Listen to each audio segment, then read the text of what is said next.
So welcome to this book talk webinar organized by Eschewing's Center for Comparative and Public Law. So I'm Julius Yam, an assistant professor here at the Faculty of Law, and I'll be chairing this event today. So we're delighted to be joined by Professor Wojciech Sadurski from the University of Sydney, who will be presenting his exciting new book, A Pandemic of Populists, published by Cambridge University Press. So I, for one, would highly recommend this extremely timely, relevant, and readable book to everyone here, especially for those who are trying to make sense of how populist leaders around the world come to power, maintain power, as well as what to do of them. We're also honored to have Professor Kim Lane Shepley from Princeton Schools of Public and International Affairs, as well as our very own Professor Po Jan Yap, who will be our discussants today. So a very quick introduction of our speakers. So Professor Sadurski is the Chalice Chair in Jurisprudence at the University of Sydney. He's also a professor at the University of Warsaw. He has written extensively on various subjects, including philosophy of law, political philosophy, and comparative constitutional law. He is the author of a number of books, and some recent ones include Poland's Constitutional Breakdown, Anti-Constitutional Populism, and of course, A Pandemic of Populists, which we'll be discussing today. Next, our first discussant is Professor Shepley. Professor Shepley is the Lawrence S. Rockefeller Professor of Sociology and International Affairs at the Princeton School of Public and International Affairs. So she's been awarded a number of academic prizes throughout her career, and she is one of the leading experts in the study of sociology of law. Her work focuses on ethnographic and archival research on courts and public institutions. Professor Shepley has also written extensively about the rise of authoritarianism and populist movements around the world. And last but not least, our second discussant is my colleague, Professor Yap. Professor Yap is the director of the Center for Comparative and Public Law here, and he specializes in comparative constitutional law, especially in Asia. So his most recent books include Constitutional Conversions in East Asia, as well as a forthcoming one called Routledge Handbook on Asian Parliaments, which we are all looking forward to. With such a star-studded panel we have today, I'm sure we have a very fruitful discussion later. And before we begin, a quick word about today's rundown. So we'll have Professor Sadurski to first introduce his book, give us an overview, and then each discussant will offer their thoughts about the book, with Professor Sadurski having the last word and given the opportunity to respond to the discussants. Finally, if time permits, we'll open the floor for questions. And without further ado, let's welcome Professor Sadurski. Thank you very much. Thank you very much, Professor Yam. Thank you, University of Hong Kong Law School. Thank you, Professor Po Jan Yap, who was crucial for organizing this meeting. And also thank you to Ms. Phoenix To, who was helping me to connect with you. Also very big thanks to my very good friend and a great role model in my academic work, Professor Kim Lane Shepley. Thank you, Kim, for agreeing to act as a commentator. And in particular, thank you to all the participants. I understand that in Hong Kong it's quite late in the evening, so this is quite a sacrifice. I'm very grateful to all of you who have decided to devote that part of the evening to this event. Let me now very quickly move to my PowerPoint. And by the way, thank you so much, Julius, for your chairing of this session. This will be an overview, because I don't want to spend more than 20 minutes.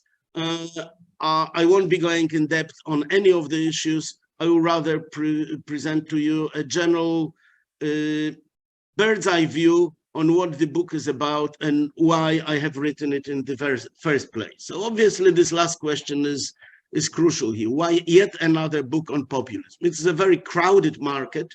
We have lots of books on populism around, and I should add lots of excellent books. So it takes some special reasons to add yet another item in this burgeoning industry. Here are the three main reasons why I believe that it is worth adding something new to it.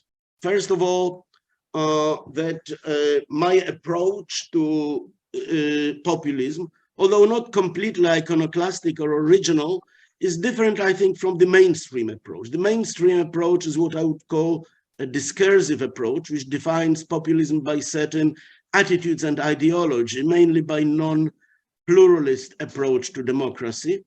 I take a deliberately institutional approach, perhaps because I'm a constitutional lawyer rather than political philosopher, perhaps because I'm mainly interested in the populists in power rather than populists as social movements aiming at power.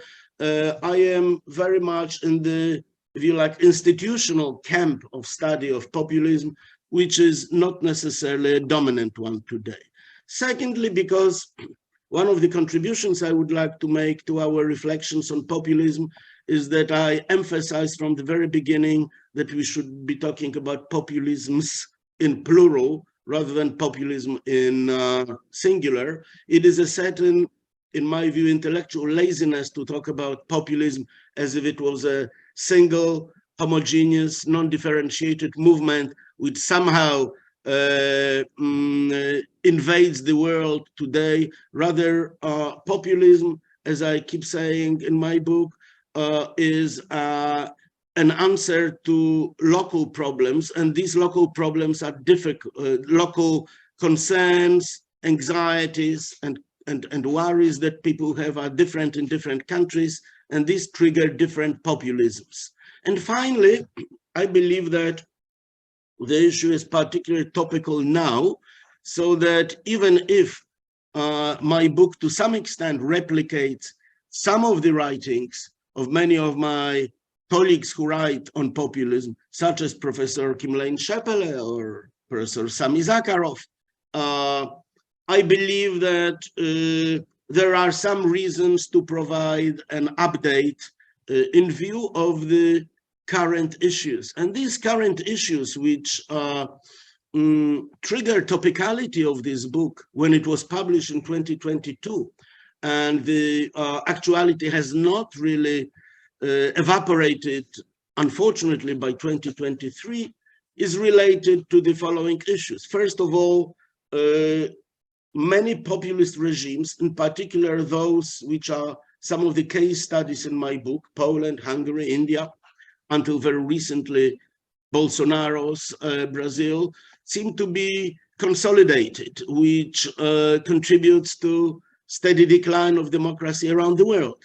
And this consolidation, which in the case of Hungary, Poland, and India means that populists in power survived into at least the second consecutive term, means that various illiberal institutions, which I describe in my book, become entrenched, more and more stable, more and more settled, that the oppositions in such countries become demoralized because they cannot see a clear prospect of coming to power, and that many people in society learn to live with those largely undemocratic illiberal regimes.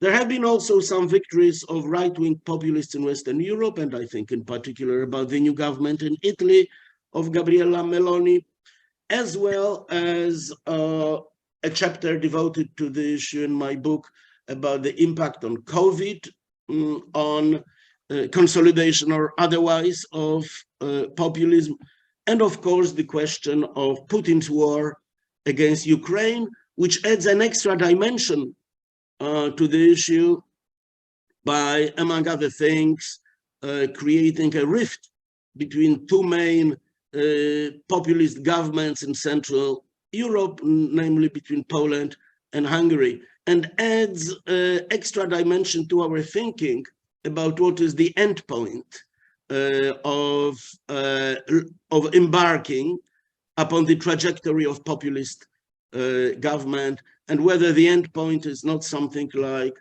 Putin's regime in Russia, which is my view, and this is the issue I'll be happy to return to in the discussion. As I said, I'm mainly interested in I'm actually exclusively interested in populists in power rather than populists as a movement aiming at power. And I define populism as sort of a defective, imperfect democratic regime, which is located somewhere on the spectrum between liberal consolidated democracy. Nowhere it is perfect, but we can immediately think of exemplars for it. Most of the countries of Western Europe, the United States, Canada, Australia, New Zealand, Scandinavian states. And on the other hand, fully fledged authoritarianism, as in Russia or Belarus. Now, populist government, which I study, differ from the latter by the fact that they have genuine electoral pedigree. That is, they originate from free and by and large, I emphasize by and large, fair elections. But on the other hand, they are characterized by very high personalization of power, by basically abandoning separation of powers, either in a tripartite Montesquieu's version or in checks and balances version, that they inherit and maintain the incumbent institutions, but they transform them by hollowing them out of their original rationale. And all of them without exception, rely in their discourses and official ideology on some forms of conspiracy theories. Very briefly, let me go back to what I said at the beginning about our need to discuss populisms in plural. I believe that there are different reasons for demand of populism, even if supply of populism is more or less similar everywhere in the world, whether it's Viktor Orban, Jarosław Kaczynski, Donald Trump, or Narendra Modi. Nevertheless, the reasons for it, causes, are different. And these causes usually are constellations, different constellations of a certain set of common issues, but they arise in different ways in different countries. And these factors, which I list here, are a sense of status anxiety, xenophobia, disenchantment with liberal elites, anti-globalization, and anti-modernism. Now, these are very broad concepts. I tried to give some sense to them in my book, but again, the most important thing is that in different countries, they occur and emerge with different intensity, in different configurations.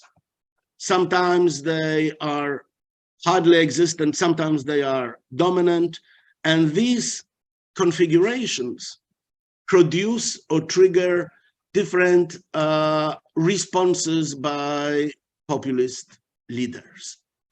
Perhaps the most important contribution which I attempt to make to our thinking about populism is an analysis about how populists maintain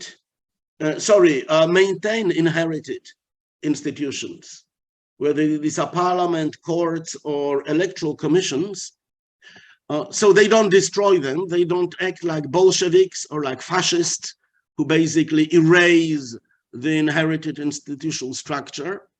Authoritarian populists seem to maintain them, but in a way often invisible to external observers, deeply transform their purposes and meanings. And my taxonomy of institutional treatment by populists of those inherited institutions often, actually more often than not, within the unchanged constitutional structure, can be characterized as one of these 5 strategies. Capture, which is the simplest one, basically placing your own people into, say, the Supreme Court or Constitutional Court or electoral commissions, say by good old traditional court packing.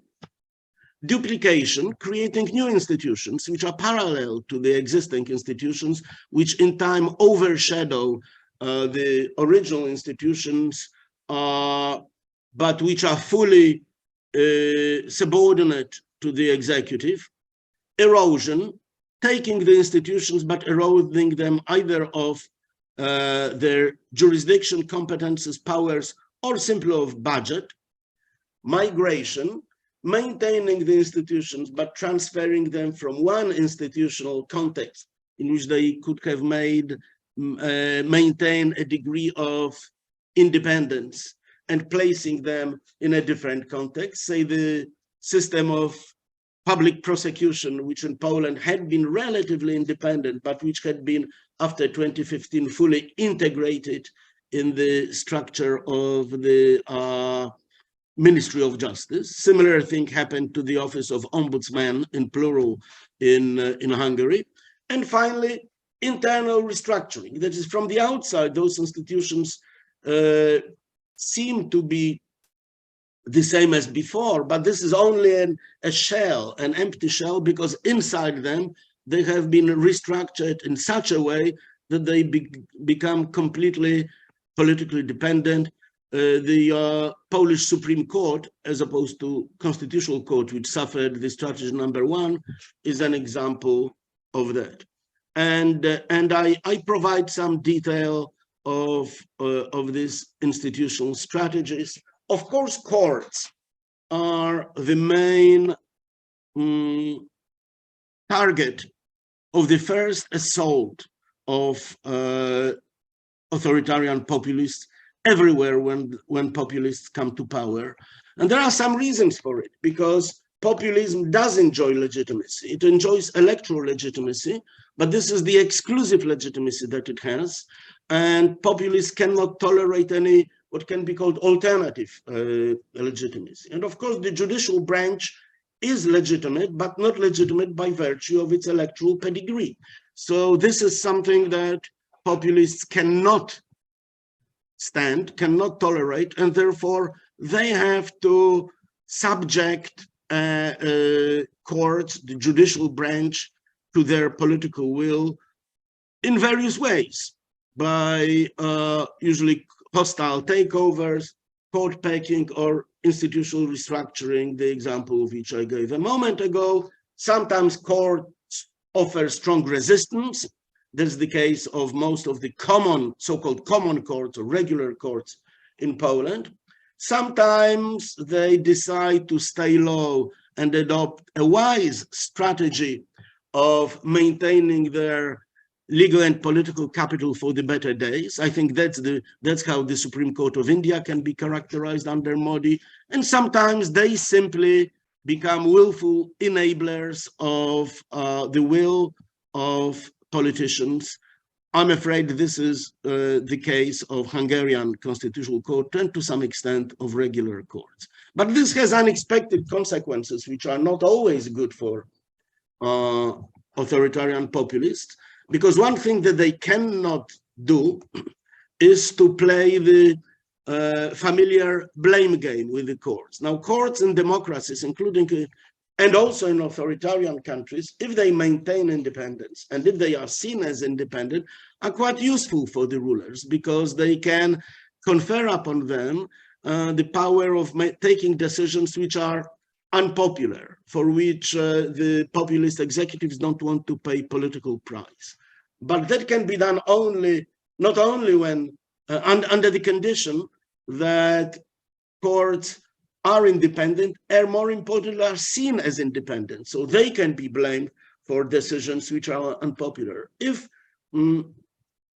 courts become completely subordinated to the executive, the public opinion has no reason to blame courts as some sort of independent decision makers on the issues that society doesn't like. And I develop a story about Constitutional Court in Poland with its anti-abortion judgment, which had produced huge protests, but the protests were addressed not so much against the court, because no one believed for a moment, with a straight face, that the court is independent, but against the executive, which made them do it. And the symbolic expression of it was that the huge women's movements, demonstrations, immediately after this decision was taken and announced, were not in front of the building of the Constitutional Court, but in front of the personal residence of Jarosław Kaczyński, who is the leader of the ruling party and the main leader of the authoritarian populist movement. Let me say a few words about constitutions, because I don't have much time on it, so I'll just signal what's in the book.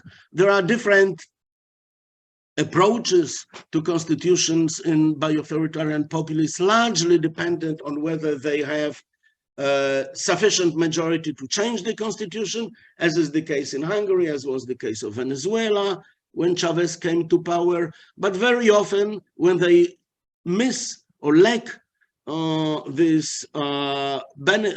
advantage of being able to change or even amend the constitution, they simply proceed by various breaches, in the spirit of what my colleague and friend, Professor Tarun Haitan of India, nicely called constitutional shamelessness. And of course, since constitutional courts are, for all practical purposes, unplugged, as is the case in Poland and Hungary, then there is no one to authoritatively state that a statute or executive act has violated the constitution. And another point which I'm developing in my book is that authoritarian populists, when it comes to constitutions, use or apply what I call the literal democracy as opposed to liberal democracy. That is, it is democracy in which the text is all that matters to the constitution. So if something is not textually, expressly made in the constitution, authoritarian populists behave as if it was a free-for-all to the political branches, as if it was the scope for full executive discretion. No such things as unwritten norms or constitutional conventions and traditions matter. I will now very quickly say that I devote one chapter in my book to populist narratives, and I use here Hofstadter's concept of paranoia, not in a clinical, but in a political sense, and give some examples about how populists always, this is not a coincidence, use various types of conspiracy theories to maintain their legitimacy. I devote a chapter to COVID, where I posit a weak proposition as opposed to strong proposition. A weak proposition is that populist authoritarians have not benefited from COVID in a way in which authoritarian movements usually benefit from various types of tragedies or emergencies such as pandemic or war. And I try to, so I'm not saying that liberal democracies have fared better. It's probably too early to tell and the jury is still out. What I'm saying is that by and large, contrary to fears and expectations expressed around the, I don't know, February, March, April 2020, populists have not had any special dividend by being able to mobilize the people behind them, and it didn't register in the outcomes of struggle against COVID. And the reasons for what I call democratic dividend in this particular field has to do with relationship between the politics and science, and here the distrust of populists towards medical experts is sort of legendary, whether it's in the United States, in Brazil, or in India. That the fundamental source of success in detecting populists, in detecting COVID, was a high degree of transparency, which is unlikely to, which was not to be noted in authoritarian populist countries, and also decentralization. Finally, let me say a word about my last chapter, my short chapter about the future, about what are the ways out of populists. Since populists practice a regime based on electoral pedigree and on having supermajority in elections which are free, even though not fair, and that is one thing that I have to emphasize. I relied in my book on terrific work that Professor Scheppele made about the Hungarian electoral system to show various ways, multiple ways, in which Orban has fundamentally deformed the electoral system by making it almost impossible for the minority to win. As Professor Scheppele said, even if the opposition wins, it loses. So these are not fair elections, but still electoral pedigree is crucial for them. I suggest that in the authoritarian populists in power as we know it now, the most likely, probably the exclusive strategy of winning is through electoral strategies. But of course, the election day is only the apex or the final point of a long process, which must involve a great deal of civil society movement and mobilization.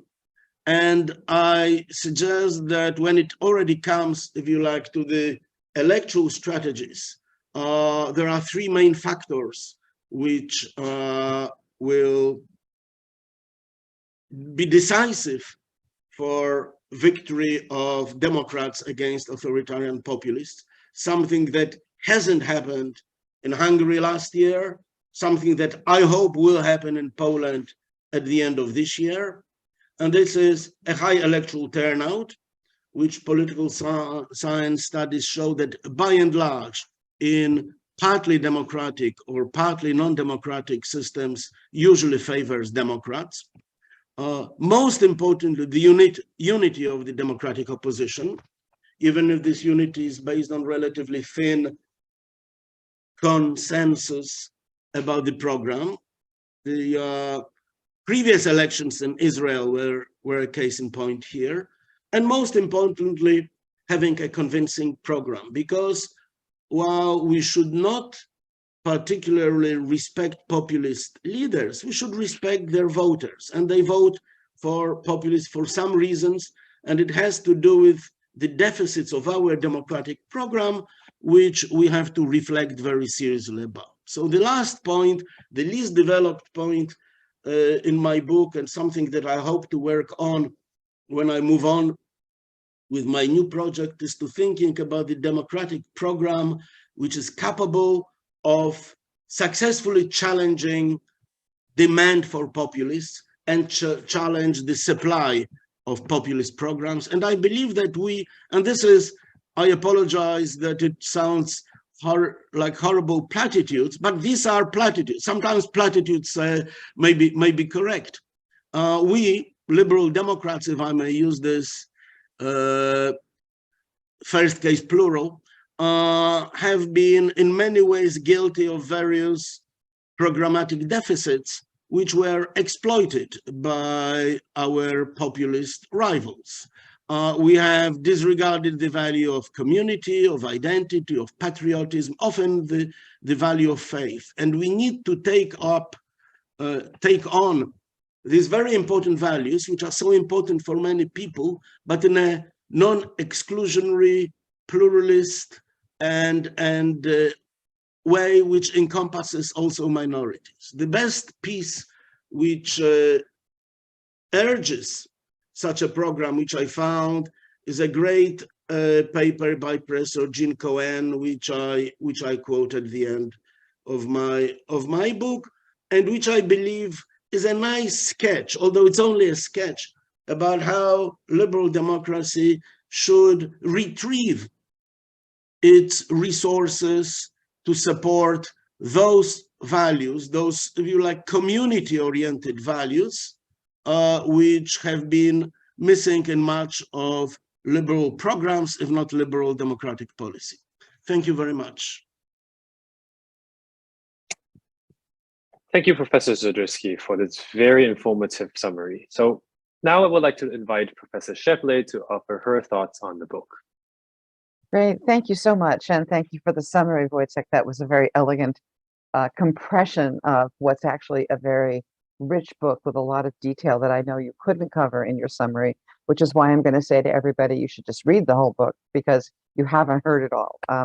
So first of all, I just want to say the brilliance of the title. So the Pandemic of Populists, I should say the book is not that much about pandemics, and it's a lot about populists, which makes me think that what Wojciech is offering us is a new collective noun for a bunch of populists, which is a pandemic of populists, like a, I don't know, I should like a parliament of owls, right? So I think that this is a great proposal for a collective noun to deal with populists.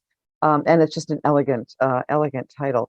What the book is about, unlike most other books about populism, which focus on what the populists say, their kind of public appeals, their rhetoric of appealing to electorates, the hateful things they say that get liberals all excited.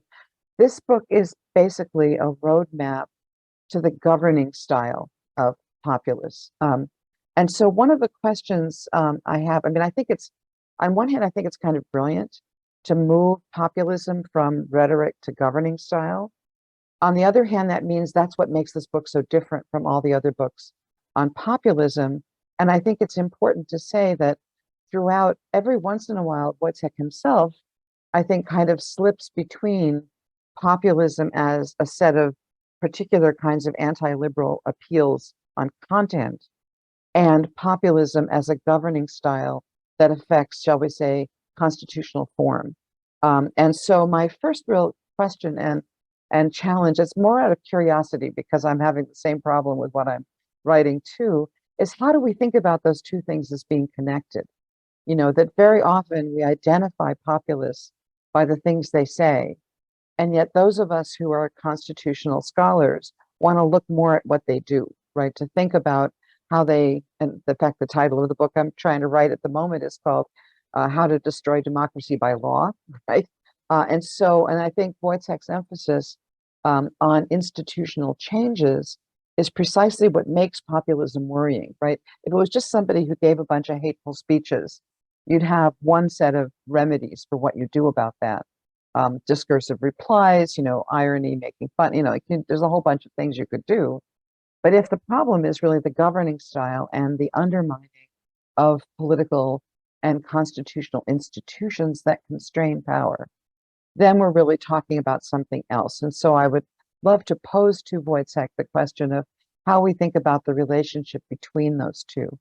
And this goes to the question of which cases one looks at. So let me just raise a couple of cases that I think open up this gap between the what they say and what they do. So one person that I've been looking at a lot, and I'm sort of including in my book a little bit, is Emmanuel Macron, who is not usually thought of as a populist because in general, I think he has a kind of commitment to democratic institutions. On the other hand, and he doesn't say hateful things in general. He's sort of staying within the liberal mainstream in terms of what he says, but he led a social movement to break up the party system. He's proposed a number of quite radical things about governance, like building in states of emergency more regularly into governance, like cutting the size of the parliament in half, which was what Viktor Orban did when Viktor Orban cut the size of the parliament in half in Hungary. What it enabled him to do was to gerrymander the whole country at once and to insist on absolute loyalty in his party, because he said to all of his MPs, half of you won't be here next time, and I will only support you as an MP if you vote for everything I put in front of you. And at the very beginning of Macron's term, that was what he proposed, because he had this party that was brand new. He wasn't sure about the loyalty of his MPs and so on. And so a lot of the concrete steps that Macron took look like collapsing constitutional government. Now, I think he's backed down from that, but every once in a while I wonder, and so it's cases like that that enable you, I think, to pick apart the difference between the guys who say the hateful things and the ones who do the stuff that crashes existing constitutions. And so that's one case. Or take Lula in Brazil, who was widely thought of as a populist in terms of his rhetoric. But the fact is, he didn't really change the constitutional institutions. He stepped down when term limits were over. He's come back and, really defended the constitutional institutions against the mob. He doesn't look like an anti-constitutional populist, and yet his rhetoric got people alarmed, right? So it might make sense to think about some of these cases where the proposals to crash constitutional institutions come apart from the rhetoric. So that brings me, so the first question is, what's the connection between populism as rhetoric and populism as governing style? And should we use the same term for both? That brings me to my second general kind of point, which has to do with case selection. And I love the fact that Wojciech has an appendix where he says, here are the cases. And, you know, I picked these 6 cases. So Poland, Hungary, India, the Philippines, Brazil, and Venezuela. Okay, now, you know, and as he says, you know, there's so much of this going around that 6 doesn't cover it all. There could be more that could be included. But I'm interested too in when you focus on a set of cases, it draws your attention to the things that those cases do. And so let me raise some challenges outside the frame of cases a little bit to see if we can make more robust some of the observations about governing style. So what's striking to me, you know, since I'm here in the US, actually, Wojciech is actually here in the US at the moment. What about Trump? So why is the US not a case? Now, you know, part of it is that Trump and Bolsonaro is one of your cases, you know, were these guys who kind of flailed around and did whatever they wanted to do, but they weren't really institutionalists in any serious way. Like they didn't come in with a plan like Kaczynski or like Orban to, you know, really undermine by law the institutions they inherited, right? They were smashing things, breaking things, not filling positions, or filling them with loyalists, or saying hateful things, or giving extra resources, you know, to the military, for example, in Bolsonaro's case. But they weren't engaged in this, you know, very deliberate process of constitutional destruction because they didn't think like lawyers, frankly, right? And so both of them were voted out of office because they didn't, in fact, manage to change the whole electoral system during the time they were in power. And they didn't go gracefully, as we saw with January 6th in the US and January 8th in Brazil. But the question is, does that make them populists if they weren't so intent on really changing the whole institutional framework, but they were just kind of intent on bringing the mob to bear, right, on institutions? Is that something different? So the US is one case. The UK is another case, which I know Wojciech knows well. And I'm wondering whether Brexit has caused such a constitutional disorientation, you know, in the UK, that successive Tory governments have just been crashing through all the constitutional norms that held the system in place. And so is that populism on this kind of populism as a style of governance strategy? So that's on one side, right, which are long-standing democracies that will take a lot more to topple simply because the institutions are more entrenched and they've been there for longer, and there's more of a kind of public understanding perhaps of how constitutional democracy is supposed to work. But are those still populist in sort of Wojciech's sense? On the other side, I'm also struck by not including, well, 2 cases I have in my book, so I'll, you know, use them because I know Wojciech knows them. Russia and Turkey, right? So these were cases where neither place was really deeply democratic. But 20 years ago, both were moving actually quite rapidly toward entrenching constitutional democracy. And then they flipped. And now they're so far gone that we don't think of them as democratic. Elections really don't matter, and so on. And so the question is, when you cut off the end of the tail, now this is where Venezuela is a good case for Wojciech, because Venezuela is also long gone, you know, and so it sometimes helps to have the end point of this process. You know, it seems to take about 20 years to go from populism as a style of governance, undermining constitutional institutions, until you get to the point where the whole democratic system just collapses and you're in a fully autocratic system. So I'm just wondering whether looking at the endpoints of that tell you something about how difficult it is to turn these things around. Okay, so part 1, what is populism? Is it a governing style of rhetoric? Part 2, case selection. Part 3, and I think really the strongest and my favorite, you know, parts of the book are the parts about the institutions. And in addition to what, you know, Wojciech mentioned, he's got wonderful sections on elections, legislatures, media, NGOs, constitutions, and a chapter on courts, which is really quite wonderful about how difficult courts find it to defend themselves when the political branches come after them. And he has a wonderful sort of, catalog of all the ways in which populists can crash all of these institutions. And so, so here's the question that I have about institutions, because I think what most of us have said, and I think what Wojciech comes close to saying at the end, is that if we restored the institutions as they were, which is kind of what most of us are recommending, like go back to where you were before the populists took over. What I wonder is whether that's enough, right? So populism could be a deformation of a functioning system, or it could be a sign that the previously functioning system really wasn't working even before it was deformed, right? So I think in this regard, I've started to become a bit of a specialist in comparative election law. And one of the things I'm struck by is that there is no such thing as a good electoral system, right? Every incumbent power tries to rig the rules, tries to play games, especially if you can control who counts the votes. I mean, certainly we're fighting this battle in the United States, but you look at almost every solid democracy, and it turns out no election system is really perfect, right? And legislatures are everywhere spectacularly inefficient, right? In civics classes, we say, oh, in parliamentary democracy, the parliament is sovereign. But in what country before the populist wave was there any legislature that took the lead in setting policy, designing frameworks?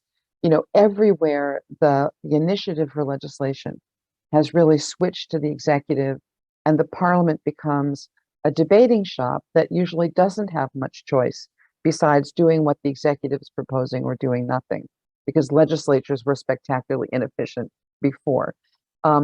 Courts, we've now seen, and maybe this is the result of the political science literature, or maybe the political science, sorry, I have a bug suddenly. Anyway, the political science literature, I think, was building on the popular view that judges are, as they say, politicians in robes.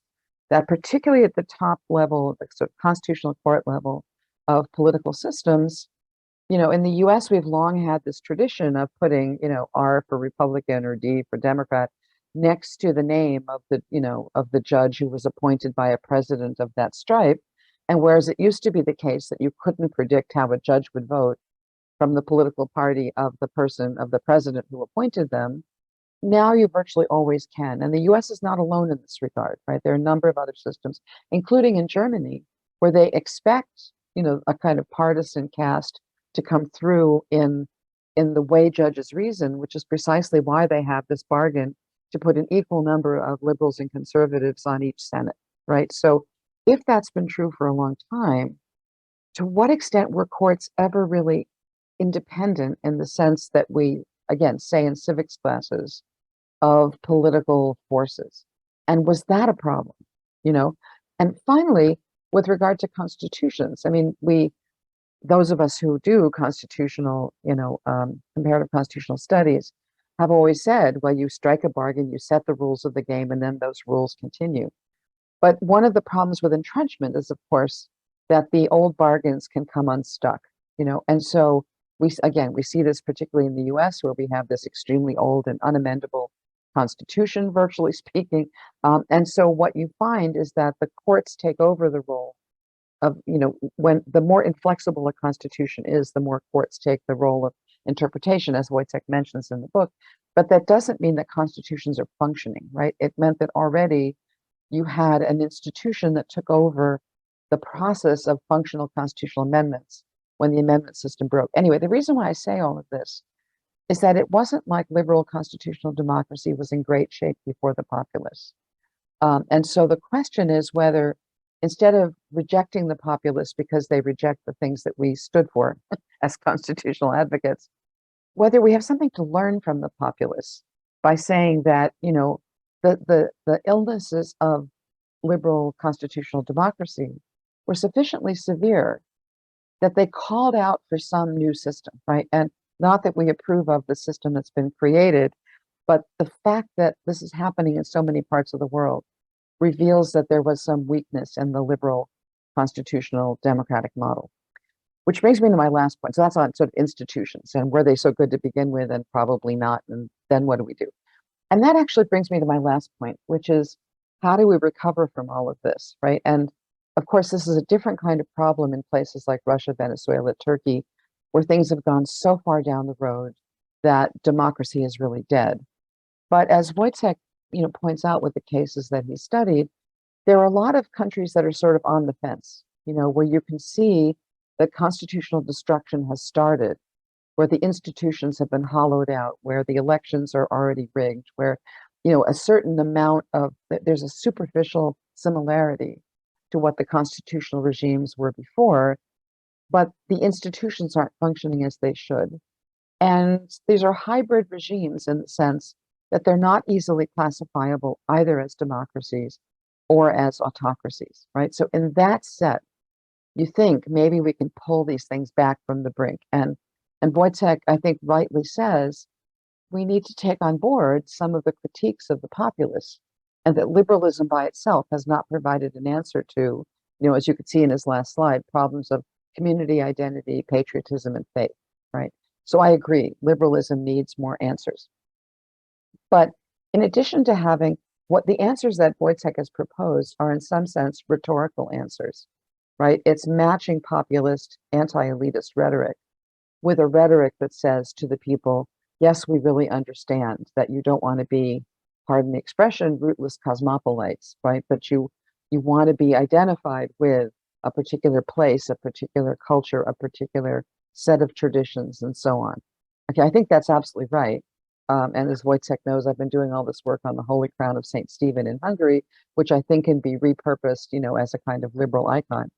But the question is then, what do we do with what the populists have done institutionally, right? So are we justified in doing the same thing in reverse, right? So suppose liberals or, the newly reconstituted community-focused liberals can win an election. And actually, I have my doubts, right? When you get a system like Hungary where the election rules have been so fundamentally compromised, I'm not sure that winning an election is really a possibility anymore. So hold that thought. If supposing you do win an election, are you justified then in doing the same things in reverse, creating a parallel institution, transferring the power to that and killing off the one they compromised, or, coming in and building a new institution that, takes over the old one, compromising the courts in reverse by expanding them and packing them. In other words, if your critique is right, that Wojciech, that all those things were not good things to do, have we then taken off the table all the things that right-thinking folks should do when they win elections? I'm actually thinking that some of those strategies in reverse might be exactly what we need to do. And therefore, demonizing them before we get there may be the wrong thing to do, right? Which is to say, maybe those are justifiable strategies of governance for bringing some semblance of constitutional liberalism back. And let me close on this note. So if things have gotten far enough, however, so that winning elections is not possible, and I think, for example, in Hungary, it's not possible for the opposition to win, almost no matter what they do, because Orban still controls the rules. And as we saw before the last election, once the opposition worked out the one strategy for winning in his electoral system, he changed the rules again so that they couldn't win. Okay, so that may happen. So I think we actually need to start thinking hard about what would be just, so how else do we get rid of this before it slides down into being a Venezuela, a Russia, or a Turkey? Civil disobedience, breaking the rule of law to restore the rule of law, revolution. In short, once this tilts more toward autocracy and away from electoral democracy, what are we justified in doing? We meaning those who object to, autocracy as a form of government. What are we justified in doing to bring it back? So I think that all of us have to start thinking really hard about this. How do you overcome this lock of power through legal means? It means that those of us attached to legality may have to think about going around the edges of legality in order to achieve a better legality, right? In which case we're in revolution mode. And we may be in the same mode that the populists were in when they came to power, and decided to undermine all the institutions they inherited. So I think the process of bringing us back into some system of constitutional government is much more difficult than we believe at this stage, and may require us to think really hard about what the role of legality is in restoring the rule of law. And so I'll stop there and turn over to Po-Yen, and thanks very much. Thank you, Kim, for your very sharp comments. Before we let Wojciech reply, let's invite Po-Yen to offer his thoughts as well. Thank you. It's always a hard act to follow Wojciech and Kim, but I'll do my best. It is a pleasure and privilege to be able to discuss Wojciech's book. And again, I echo Kim's comment that it's a brilliant title. I like the emotions and the metaphor of pandemic and what it suggests. So quickly, I would like to ask, I'll just go through some of the themes that Wojciech mentioned, and I perhaps will just bring Asia into focus, into the foreground of the discussion. So what are abusive populists? And I think Wojciech has defined it really well for us. They are basically abusive populists are charismatic leaders who endear themselves to the electorate. They lie, they cheat, they deceive the population through the devious use of media to get elected. And after they get elected, they attack and buy judges. They change rules of the electoral game to keep themselves in power. But one will wonder, how do these people even get elected in the first place, right? I think Wojciech shows us that they do so by stoking fear, by playing up insecurities, economic concerns, nationalism, xenophobia, cultural wars, anti-elitism, anti-globalism. They amplify, they exaggerate, they offer themselves ultimately as the solution to all these problems. But this is not all. Once they get into power, these abusive populists, what do they do after elections, after they win? They begin to use democratic procedures for non-democratic purposes, to stay in power, to enrich themselves when they are in power, right? In the words of Kim, I think she had this beautiful sentence where she said that they mirror and mimic constitutional liberalism only to undermine it. So the democracy is harnessed only to be destroyed. And all these typically happen in regimes with universal suffrage, but very weak democratic foundations. We see that in Hungary's, in Orbán's Hungary, in Duterte's Philippines, and in Bolsonaro's Brazil. And Professor Sam Issacharoff, who I believe is now a colleague with Professor Sadurski, talk about how these populists use their power of incumbency to thwart divisions of authority and consolidate power into the hands of a unitary executive. And what are some of the examples of abuse by these populists, right? The first is they take down the independent press, right? They pass a slew of so-called anti-fake news laws, they close down newspapers, they arrest and charge journalists with sedition. But that's not all, right? They proceed to hollow out institutions that are independent, the judiciary, the ombudsman, the electoral commissions, the anti-corruption agencies. They sideline and arrest the opposition so that their allies can have a free road, a clear way, a clear pathway to win elections. So in Asia, right, we see in the Philippines, right, Duterte have attacked the judiciary. He managed to remove the Chief Justice of the Philippines. He declared martial law in the Mindanao Islands in the Philippines. And we contrast that with India, which to some extent have been successful in resisting the worst impulses of the Modi government. Right? For example, Modi tried to pass a law whereby every bank account in India had to be linked to the individual's unique digital identification number. But interestingly, the Supreme Court held that that was unconstitutional and struck it down because they argued that it was a disproportionate violation of a person's right to property. But we know that often enough, courts' rulings may not may not be able to address the problems in substance, even though these laws were struck down by the Supreme Court. The fact is, they have, although they were struck down on paper, right?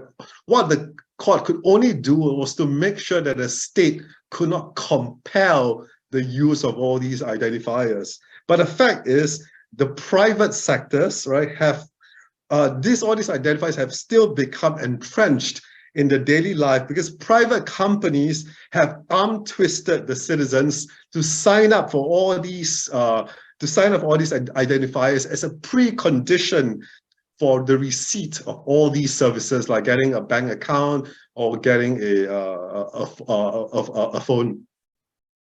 And also, what you see the Supreme Court trying to do its best. So, for example, the Indian Supreme Court ruled that the indefinite suspension of the internet service in Kashmir was unconstitutional, right? They put an end to that, right? But again, often enough, the Supreme Court may often be, the last line of defense, but it cannot always undo all the harm that populist leaders do to the country.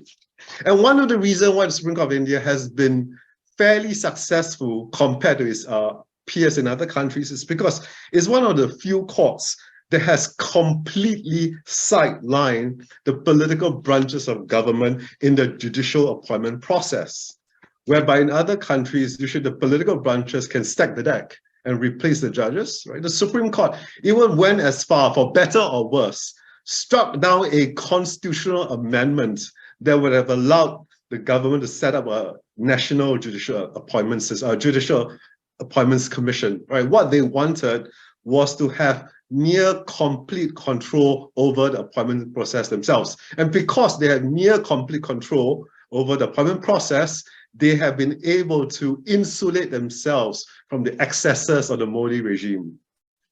And I really like the fact that Professor Sadurski had a chapter on COVID, because we know that, we have lived through this nightmare for 3 years, right? And we have seen, right, populists have used the pandemic in different ways. Some use it to their advantage so far as they declare states of danger or emergency to pass a slew of emergency laws to consolidate power. Others, like Poland, do the very opposite, right? They pretend COVID is a flu to deflect blame on any governmental failure over the health crisis. So COVID-19, interestingly, provides different ways for populists to entrench and enrich themselves. And I think Professor Sadurski closed with, a roadmap on what we can do about it, right? And he suggests that, firstly, of course, one needs to win elections, and one does so by building wider coalitions, right? You cannot have a narrow base of people voting for your agenda. He also suggests that one has to address the underlying concerns of the population, whether it's income inequality or job security, and one has to preserve independent courts and independent agencies and have to prevent gerrymandering, right? Independent electoral commissions should be established or preserved, whose personnel cannot be easily replaced by a new administration.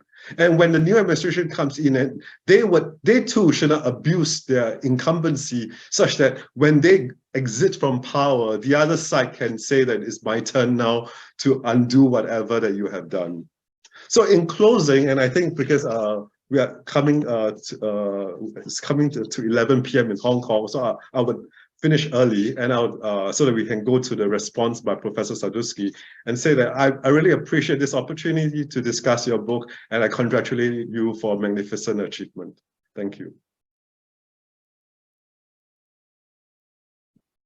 Thank you, Pojan, for offering your comments. So because of time constraints, I believe Professor Sadurski would like to take questions from the audiences first before offering his final response. So for those of you who have any questions about the book or all the panelists here, feel free to put it in the chat box.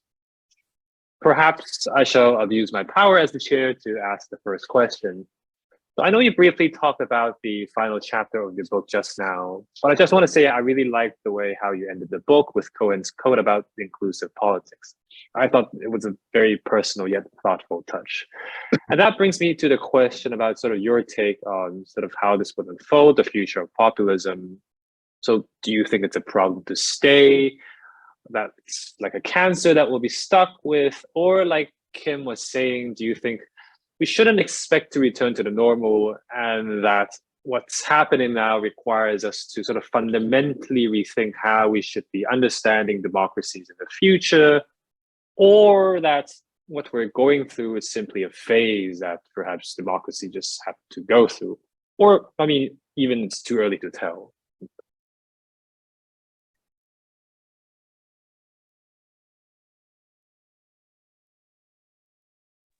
Okay, so unless there are questions right now, let me start responding the questions, and maybe let's begin with the very last question by our chairperson, by Julius. I am incurable optimist, so I do see populism as a very dangerous, indeed fundamental challenge to liberal constitutional democracy, but I think that its staying power is relatively limited. At least it may be my wishful thinking. Maybe I want to establish some sort of self-fulfilling prophecy that if we all believe that that populism is like a disease, but a curable one, that it will not stay with us, then it will actually happen that way. But I think that populism can be combated because it has some intrinsic dysfunctionalities. It cannot, for example, rely on traditional democratic self-correction, and it cannot rely on a recruitment of the best, most qualified people, because part of the personalization of power is that the leaders will select people who are dependent on them and who are either politically or intellectually or morally inferior, and therefore that we have a negative selection to the elite, which results in dysfunctionalities, in fundamental epistemic defects of populism. At least that is my hope. However, having said that, of course, we shouldn't be too, I don't know, self-indulgent in that type of sense of superiority. And I would like from that question to move on to the last point in Kim's observations, and that is that populism, while very dangerous, nevertheless is for us, Democrats, a symptom of what went wrong in our democracy before the populism, because it was never perfect.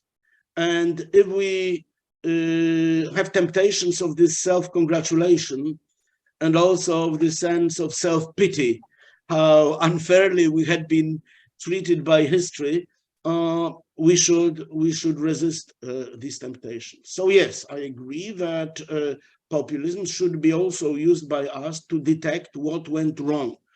For example, in our judiciaries and in our legislative system. That is true that the parliaments in most developed democracies are largely, and especially in the Westminster model, but not only, are largely dependent on the executive.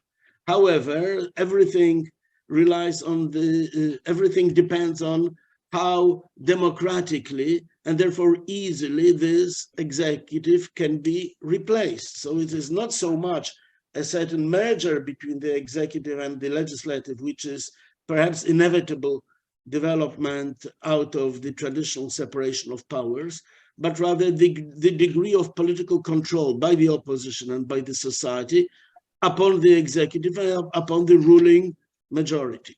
When it comes to the judiciary, I'm not that concerned about politicization of the judiciary and about the fact that judges have become largely politicians in robes.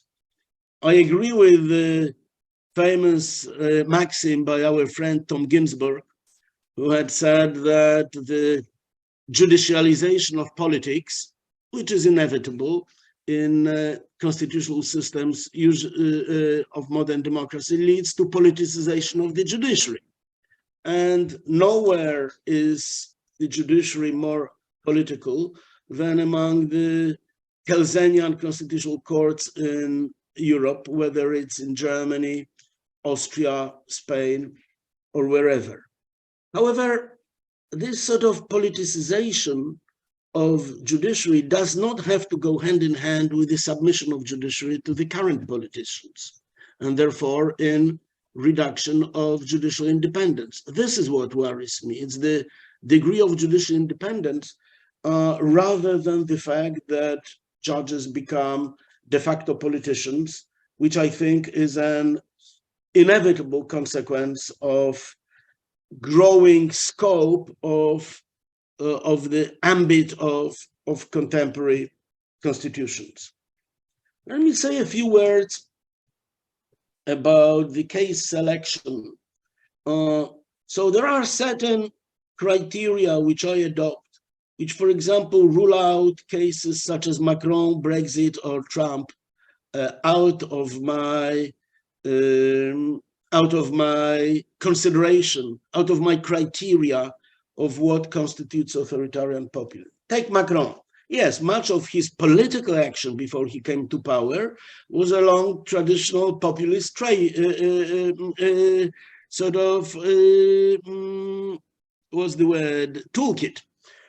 So that more or less transcending the established party system, creating a spontaneous, very largely non-institutionalized social movement focused on one person.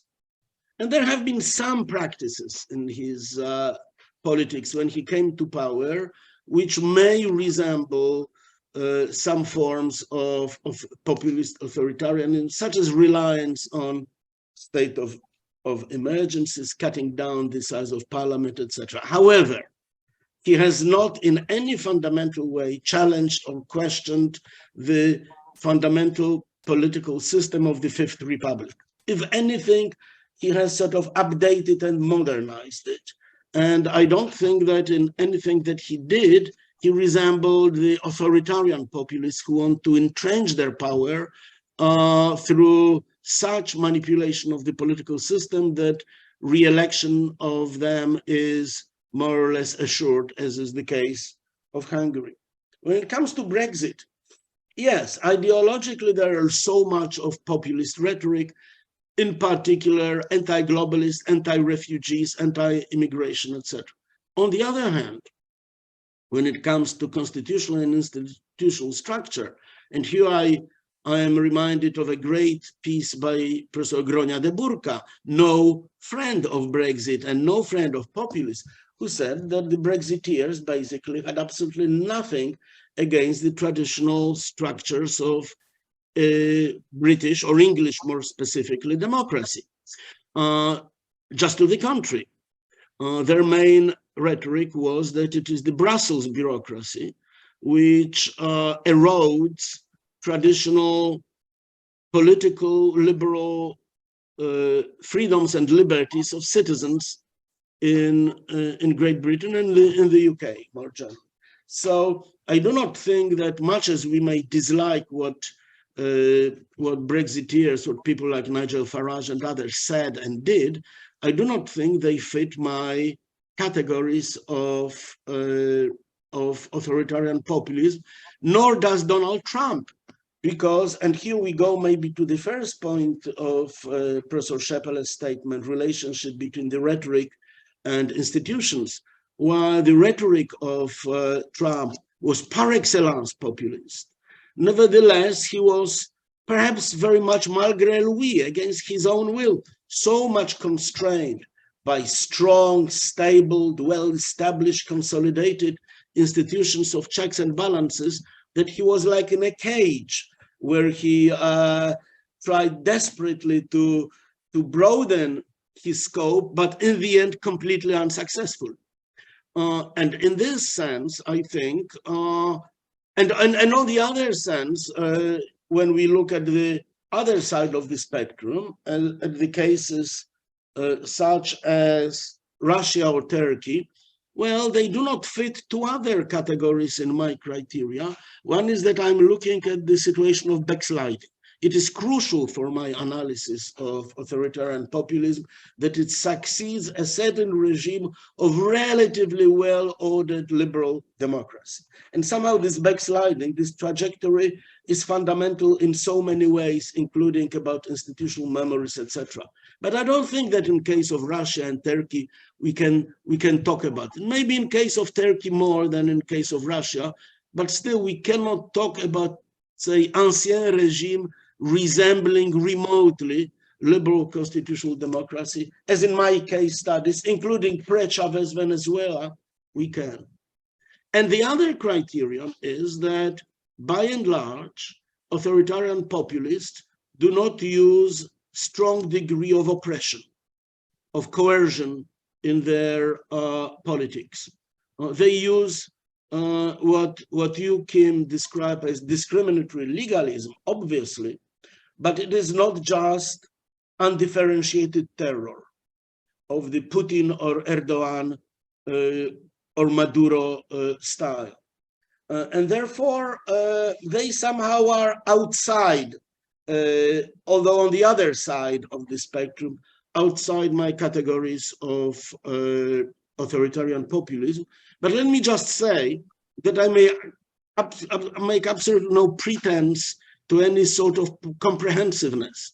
For example, I don't know where I would qualify today's Republic of South Africa, whether they would fit. I mean, I just didn't feel that I have an ambition to create any comprehensive picture of contemporary authoritarian populism, but rather use some, what I consider to be particularly troubling instances.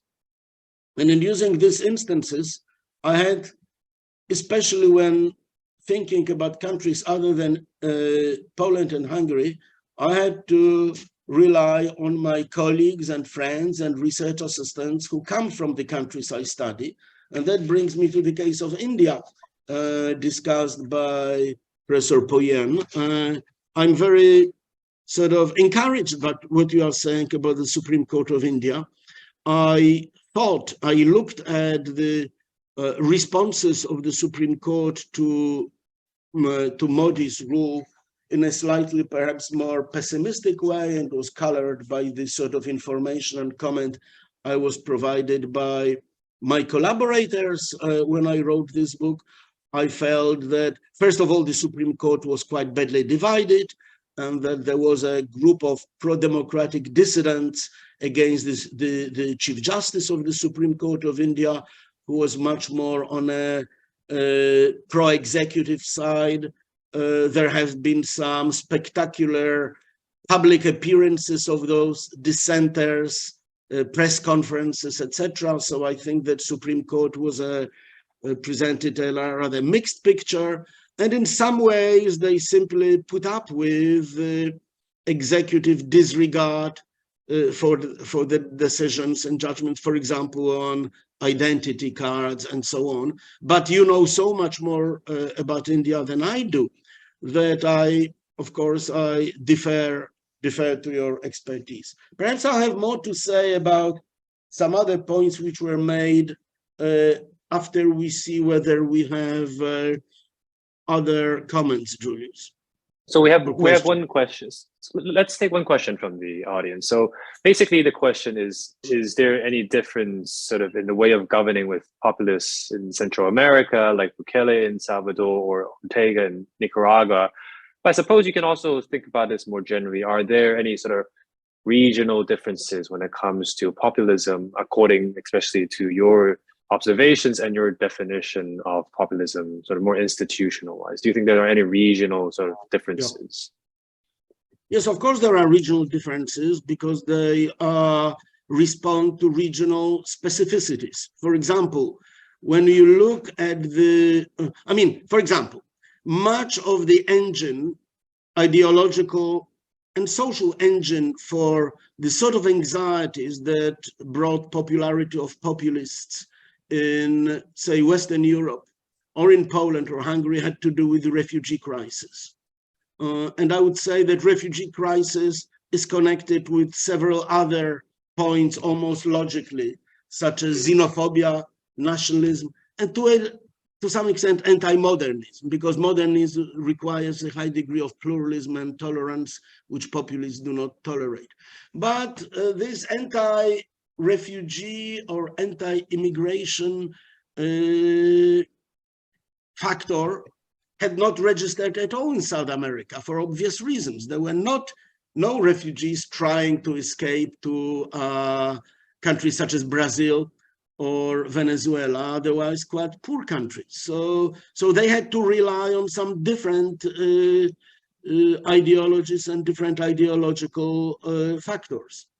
Another point which I do not consider in my book is a difference between left-wing and right-wing populism. I largely talk about right-wing populism because it is the right-wing populism which came to power with those institutional disastrous consequences which I discussed. But perhaps a more in-depth analysis would require us to look at left-wing populism, say, like in the case of Greece, former government. But they have not produced any ideology, any sort of institutional dismantlement of their institutions. Maybe this is a point at which it is helpful, because that has something to do with those sort of differences and distinctions, to look at the first very fundamental question and comment raised by Professor Scheppele, and that is about the relationship between rhetoric and institutions. And I think that you have, Kim, you have put your finger on something quite fundamental, on which I haven't yet sorted out my considered views well, so I'll need to think about it much more seriously. What I want to say is that there is a connection, of course, between rhetoric and institutions, because populists always come to, when they come to power, it is as a result of their successful use of a certain rhetoric, whether it's anti-Soros rhetoric in Hungary, which you know so well, or it is anti-refugees, anti-immigration rhetoric, or anti-communist rhetoric in the case of Bolsonaro, or anti-law and anti-criminals rhetoric in the case of the Philippines. I mean, they begin all with rhetoric. So we cannot disregard the narratives, because then we don't understand anything about populists. But their institutions do not necessarily correlate fully with a narrative, because when they come to power, they somehow have to sort out things which they have not necessarily thought about or made explicit when they fought for power. Kaczynski in Poland had not warned Polish public opinion about what he and his acolytes would do to the Constitutional Tribunal, to the Electoral Commission, to the civil service, which he dismantled in a pretty fundamental way. So that the institutional part of populist authoritarians is not a necessary continuation of the rhetoric. And that is why, when I think now at a meta level, at a scholarly level, about what are different approaches to populism, and I think about the approach by our friend and your colleague, and a great scholar, Jan Werner Müller, whose work on populism is in many ways foundational for current contemporary thinking about populism. In my discussions with Jan, I said that this very much discourse-oriented approach to populism, that is approach through the rhetoric rather than through what them do, is in sort of ironic way both over-inclusive and under-inclusive when it comes to institutional populism in power. It may be under-inclusive because some populists do not use to a very large degree this anti-pluralism. I mean, Kaczynski doesn't say, I'm speaking for the entire society, you know. It is just that those people who are against us they are real. They are very, very real, you know. But for some reasons they are either mistaken or they are foreign agents or this or that, but he somehow does not try to replicate this Mullerian anti-populist, anti-pluralist rhetoric. On the other hand, we have many unimpeachably democratic leaders who use type of common good-oriented rhetoric, which is not very easily recognizable as being pluralistic, because they say, yeah, we know what is common good, and in fact we are submitting it to the electorate, and we have no doubts about it. So in some ways they do replicate the sort of anti-pluralistic thinking. They are more like Jean-Jacques Rousseau than like, say, Benjamin Constant, to make that distinction. And so I believe that for political philosophers like Jan, rhetoric is and should be the most important, because they study the world of ideas. For us, constitutional scholars, the world of ideas is a little bit, at least in my case, above my pay scale, but I'm interested in the world of institutional realities. And there's no full correlation, but the nature of the connections, it's something that I have to think much harder than I did. So we have one final question. So the question is, what would be the end game of those populist states in their own imagination? So what do you think, in their mind, how do you think they're going to end? Okay, in their own mind, it's very difficult for me to enter into the mind of these people, because with the exception of Jarosław Kaczyński, I don't know any of them. But I know Jarosław Kaczyński, and I know his thinking. I am convinced that he is a complete cynic. I think that it is characteristic of populist leaders that they are cynics, in the sense that their ideological commitment is weak and is completely subordinated to pragmatic political purposes. He's neither religious nor anti-religious. He's neither socialist nor conservative. He'll do everything which is conducive to political power. Perhaps in their better moments, they think that they are patriots, that they want to defend and protect their societies against various threats, against immigrants who will become terrorists, against global companies which will erode local production and produce internal unemployment. But these are rationalizations.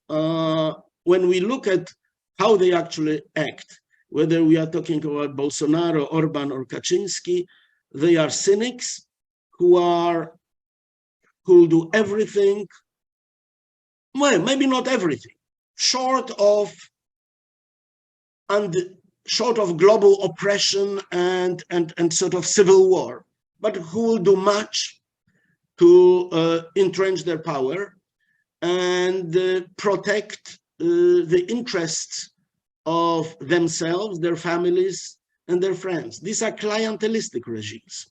These are regimes which build upon systemic corruption, upon giving away and transferring public assets into private fortunes.